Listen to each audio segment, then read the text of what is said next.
O texto que nós construímos, ele se encontra organizado em 3 partes.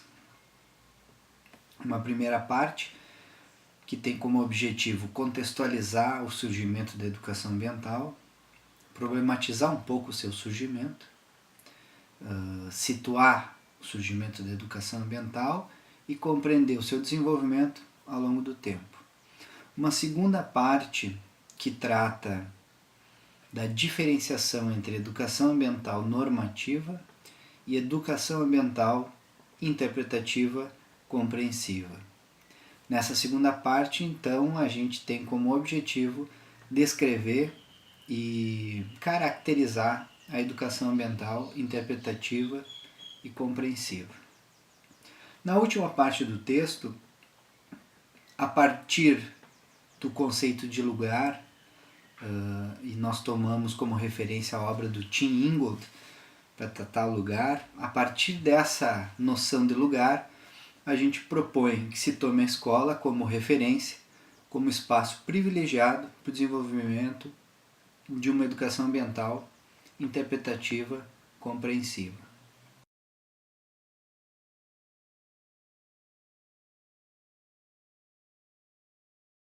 No que se refere à primeira parte do texto, que tem como objetivo contextualizar então a educação ambiental, situar o seu surgimento e permitir que se pense o seu desenvolvimento, em especial a diversificação que a educação ambiental sofre. O que nós temos é que a educação ambiental ela surge oficialmente nas agendas públicas internacionais na década de 70 do século XX, e que de lá para cá ela se diversifica significativamente. Então, um dos nossos objetivos vai ser compreender como é que esse processo ocorre e nessa diversificação, quais as possibilidades de linhas que nós temos atualmente e quais dessas linhas nos possibilitam ter mais contribuições a oferecer no que se refere à discussão ou em relação à discussão sobre a diversidade.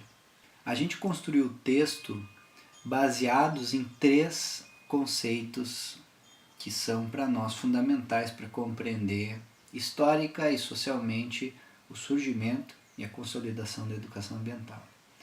Os 3 conceitos são o conceito de campo social, do Pierre Bourdieu, o conceito de campo ambiental, da Isabel Carvalho, e o conceito de processos de ambientalização, do José Sérgio Leite Lopes.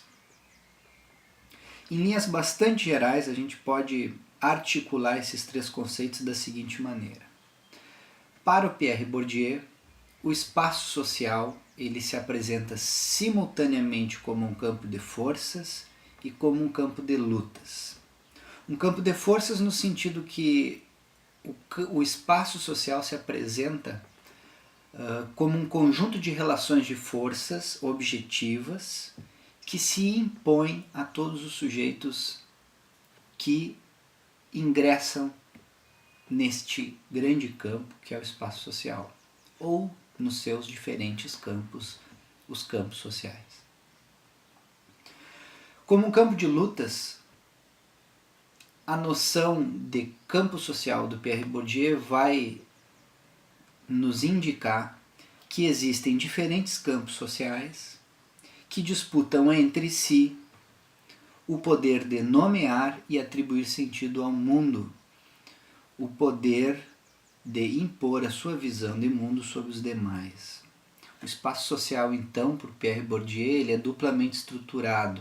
Ele se apresenta como um campo de forças que se impõe aos seus sujeitos, mas ao mesmo tempo a trajetória de cada um desses sujeitos possibilita a promoção de transformações na estrutura do campo. Então é um campo estruturado e ele tem uma dimensão estruturante, que é dada pela trajetória de vida dos seus sujeitos.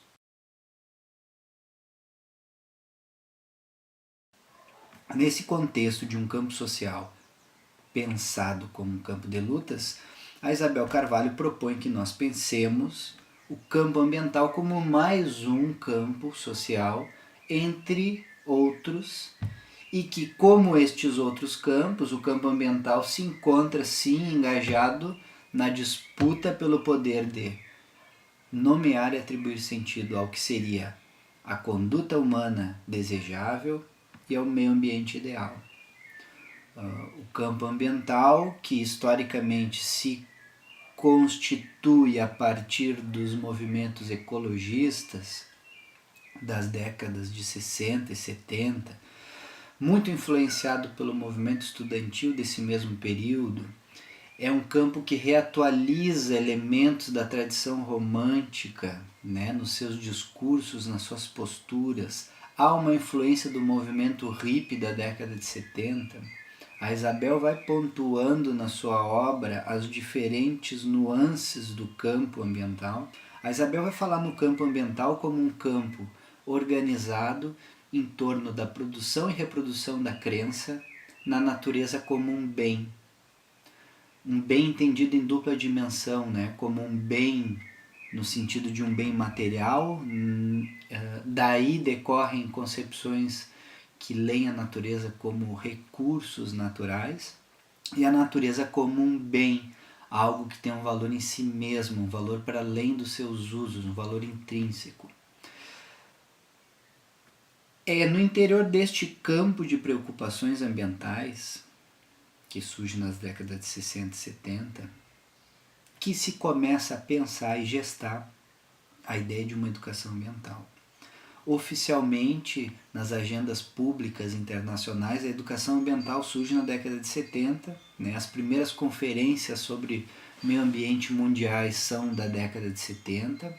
Então, a primeira conferência intergovernamental sobre o meio ambiente é de 1972, ocorreu neste ano em Estocolmo, na Suécia. Em 1975 nós temos a primeira conferência intergovernamental sobre educação ambiental, que se debruçou a pensar sobre isso. Enfim, ela surge oficialmente nesse momento. No Brasil, a educação ambiental vai ganhar força e vai se consolidar somente na década de 80, meados da década de 80. É importante lembrar que a gente vive, meados da década de 80, o final da ditadura militar, processo de redemocratização do país. O retorno dos exilados políticos no finzinho da década de 70, início da década de 80, que também vai influenciar muito das ideias sobre a educação ambiental no Brasil. A emergência dos novos movimentos sociais, o diálogo intenso entre a questão ambiental e social começa a se dar nesse período e que vai influenciar a educação ambiental brasileira, que de meados da década de 80 em diante se diversifica significativamente, a tal ponto de hoje ser difícil da gente estabelecer com precisão ou delimitar fronteiras precisas para dizer o que é ou o que não é educação ambiental. O conceito de processo de ambientalização do José Sérgio Leite Lopes, em linhas gerais, ele pode ser entendido da seguinte maneira. Tomando como referência a noção de campo ambiental, então eu tenho um campo de preocupações ambientais, um campo de produção discursiva a respeito do meio ambiente que surge na virada dos anos 60 para os anos 70 e que vai produzir um repertório simbólico, vai produzir discursos que possibilitarão diferentes movimentos sociais ao longo da história a incorporarem as suas pautas de reivindicação à questão ambiental.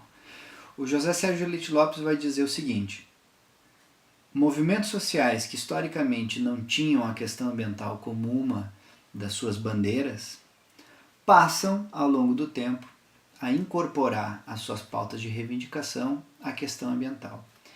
Essa incorporação, ela transforma os movimentos ao mesmo tempo em que é transformada por eles.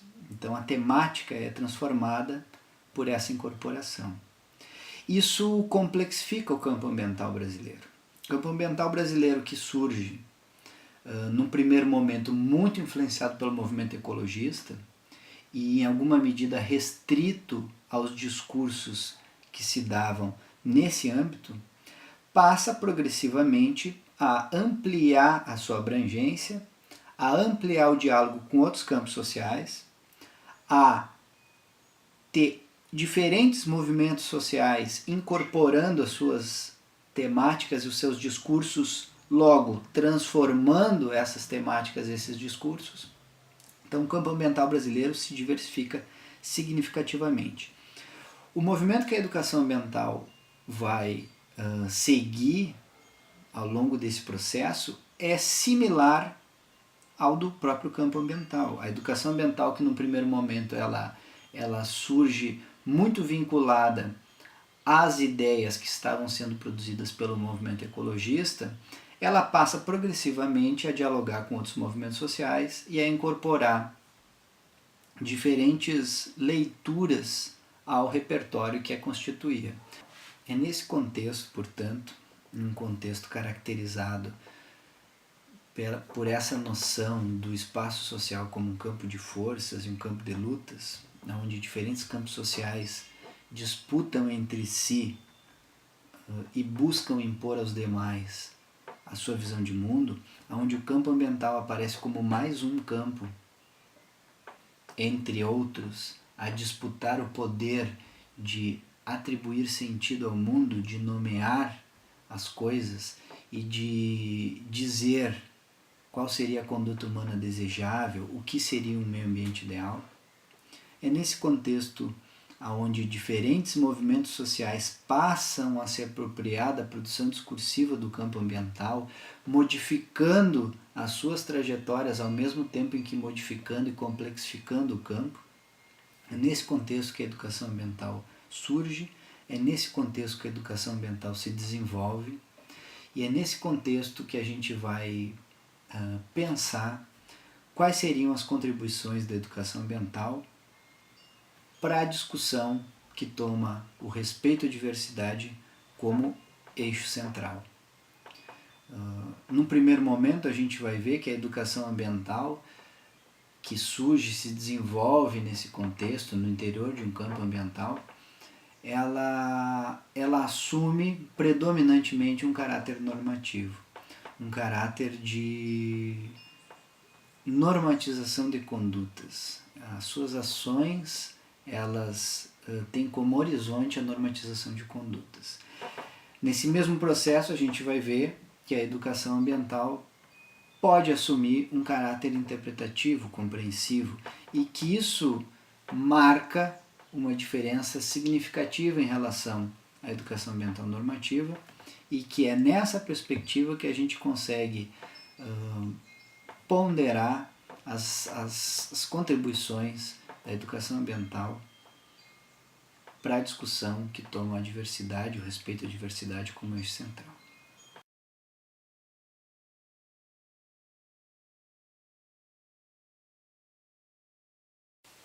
Pois bem, a ampliação do debate ambiental de esferas restritas, como dentro do movimento ambientalista e outros,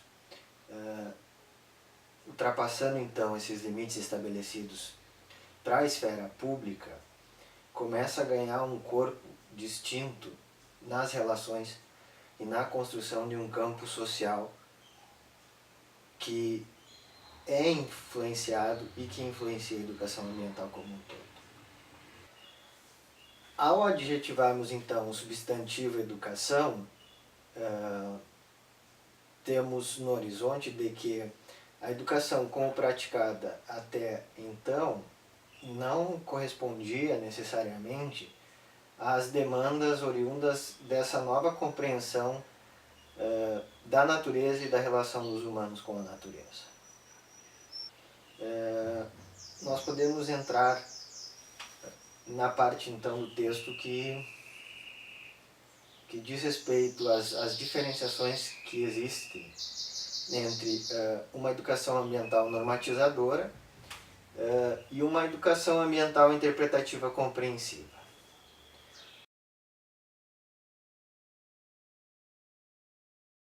Ela parece-se muito com os manuais de etiqueta criados na Idade Média onde nós temos então uma série de padronizações de conduta que são recebidas, incluídas dentro de um arcabouço maior de regras, e sua vigência é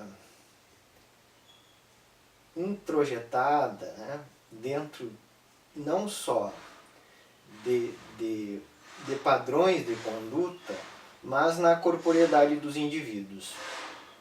Essa questão é bastante importante de se debater com relação à criação dos manuais de etiqueta, porque mais do que nós termos regras que são seguidas, existem regras que são internalizadas e que refletem na corporeidade dos indivíduos, né? Isso nós podemos ver mais claramente, por exemplo, com a questão do regramento à mesa, né? O que se pode, o que não se pode fazer à mesa.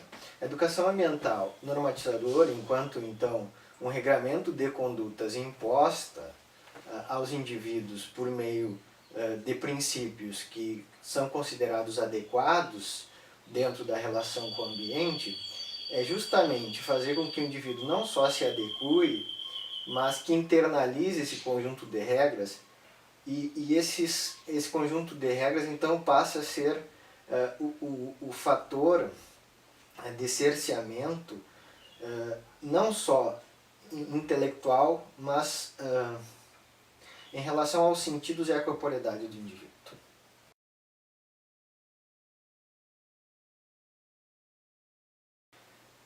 Por outro lado, nós temos dentro do nosso texto todo um debate em torno do que seria então uma educação ambiental interpretativa, compreensiva.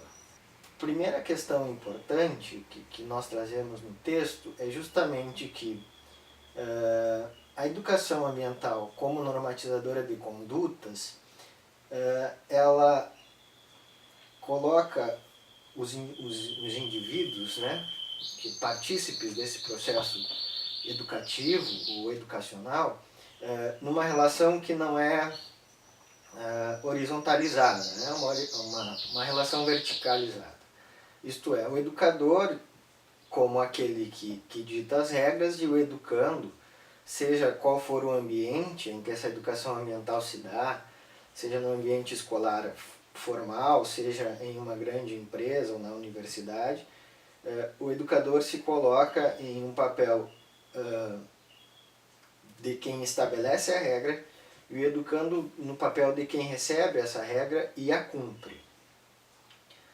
Na perspectiva da educação ambiental interpretativa compreensiva, nós temos, primeiro, que todo indivíduo que participa dos processos, ele tanto é interpretado quanto intérprete do seu contexto. E pensando na perspectiva da diversidade, nós temos então que essa relação é uma relação de um ambiente ampliado, e mais do que um ambiente ampliado, um ambiente de relação, onde a história existencial de cada um é interferida por esse ambiente, recebe interferência e interfere no ambiente, mas não só do ponto de vista intelectual e dos sentidos, mas onde toda a corporeidade está implicada. Então, a educação ambiental interpretativa compreensiva, ela parte de uma relação que é uma via de mão dupla. Nós interferimos no ambiente, assim como nós somos interferidos por ele, nós somos interpelados por ele. E esse ambiente, quando eu trouxe que o ambiente, nós tratamos o ambiente de uma forma ampliada, esse ambiente não diz respeito apenas àquilo que nós já debatemos, como ambiente natural, né? O ambiente não humano, vamos dizer assim, mas um ambiente como sendo todas as questões que envolvem os sentidos, a cultura, as formas de ser e estar no mundo nos indivíduos e dos indivíduos. Então, a educação ambiental, na perspectiva de que nós somos intérpretes e analistas do mundo, ela se posiciona como uma mediadora de novas sensibilidades. Por meio de uma ação investigativa que é indissociável de uma ação educadora. Né? No texto nós nos utilizamos, por exemplo, das reflexões do filósofo alemão Hans-Georg Gadamer, que vai trazer então justamente que nós estamos imersos no mundo, mas essa imersão, ela ao mesmo tempo que nos dissocia do mundo, pois somos diferentes, ela faz com que nós sejamos parte desse mundo também.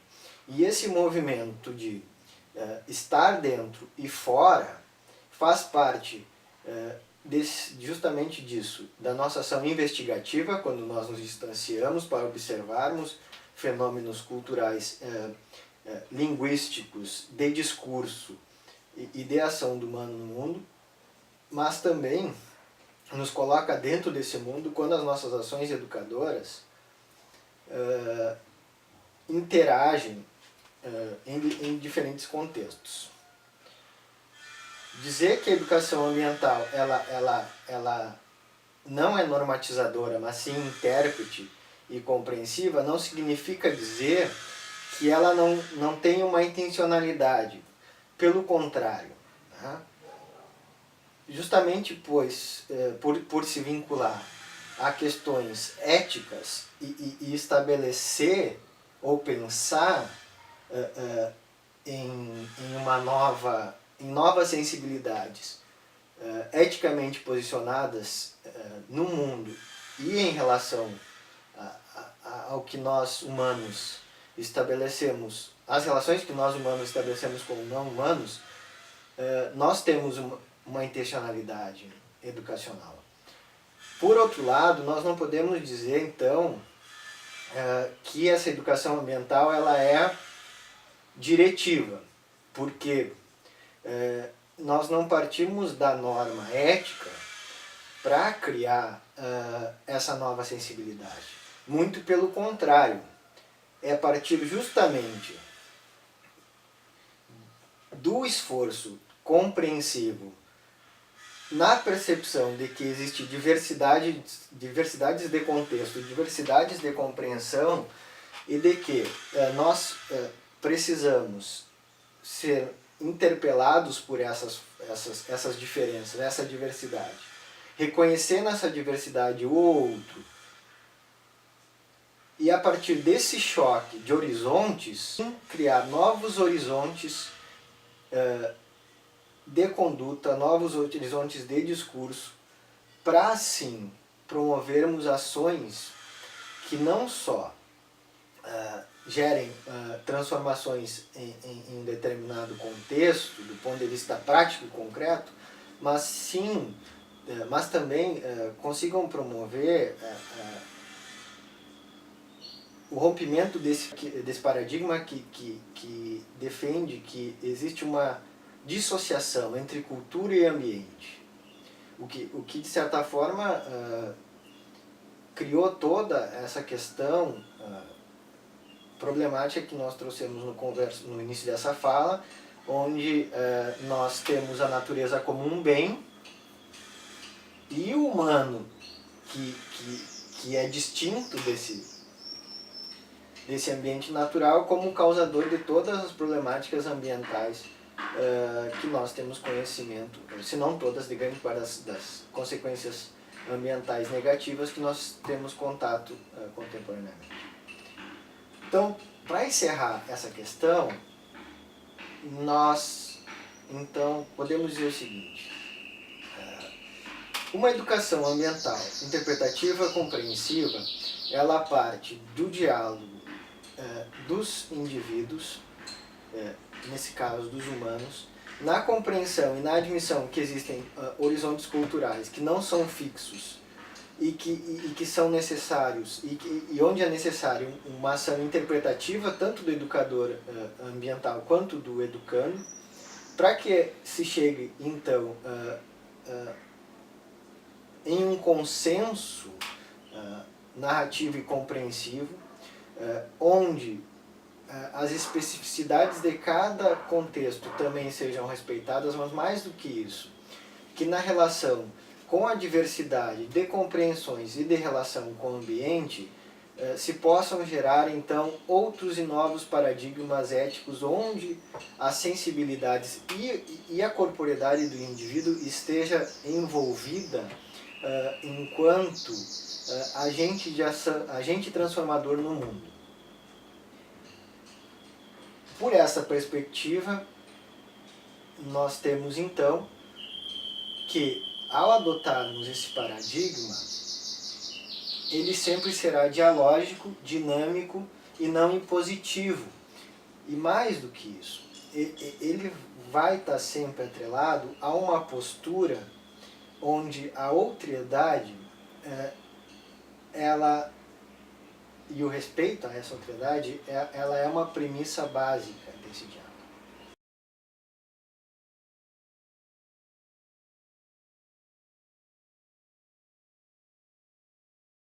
Para o Tim Ingold, os lugares eles não têm posições fixas no espaço, ou não deveriam ser definidos por posições fixas no espaço, num sistema de coordenadas, mas sim pelas constantes idas e vindas dos seus sujeitos. Nesse sentido, o lugar aparece como um nó no interior de uma rede de movimentação mais ampla, a qual o Tim Ingold vai chamar de região.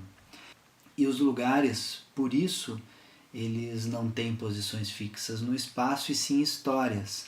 Os lugares eles guardam sempre lembranças de chegadas e partidas, de itinerários efetivamente percorridos pelos seus habitantes.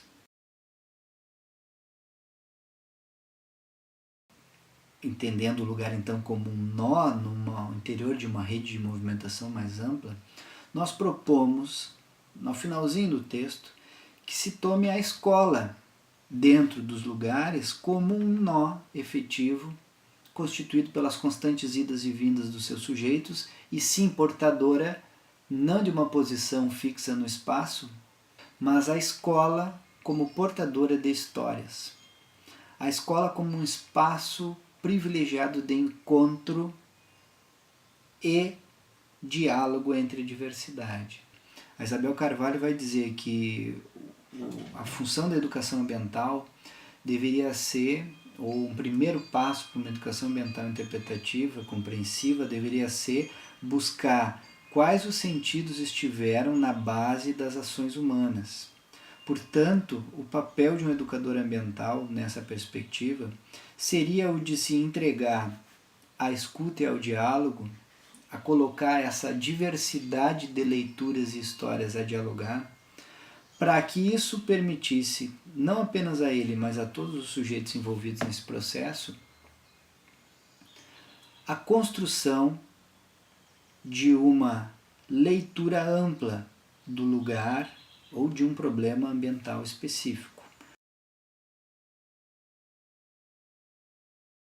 Procurar compreender o lugar no tempo e no espaço. Procurar compreender o lugar ou um problema ambiental específico no espaço significa buscar conhecer quais as suas configurações atuais, quais os sujeitos, agentes, grupos de agentes envolvidos, quais as relações entre eles e de que forma esse problema ou esse lugar se relaciona com um contexto mais amplo.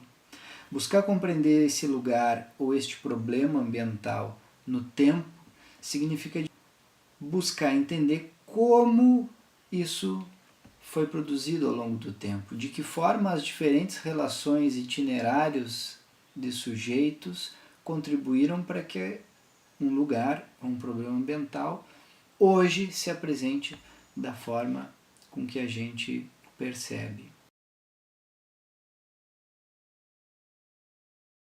Em alguma medida, o conceito por trás dessa concepção é o de incompletude, né? Nós admitimos que os sujeitos são seres incompletos e possuem, portanto, visões parciais do mundo que os cerca.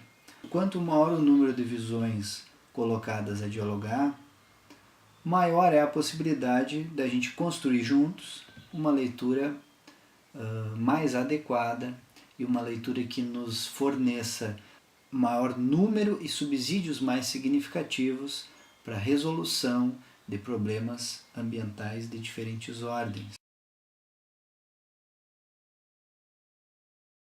Nós propomos então que se tome a escola como referência para o desenvolvimento de uma educação ambiental interpretativa compreensiva, justamente pela escola reunir uma diversidade significativa de leituras de mundo, visões de mundo, de itinerários, de histórias, aonde o educador ambiental pode efetivamente atuar como intérprete do seu contexto. Proporcionar esse diálogo faz com que todos os sujeitos envolvidos nesse processo reformulem e ampliem significativamente as suas próprias leituras do lugar onde eles vivem, por exemplo. Para o sociólogo Alberto Melucci, inclusive, a eficácia sobre as coisas depende cada vez mais da nossa eficiência em atuar sobre os sistemas simbólicos que regem a vida cotidiana. Daí a importância dessa predisposição à escuta, à leitura, à interpretação, e que esse processo seja feito coletivamente.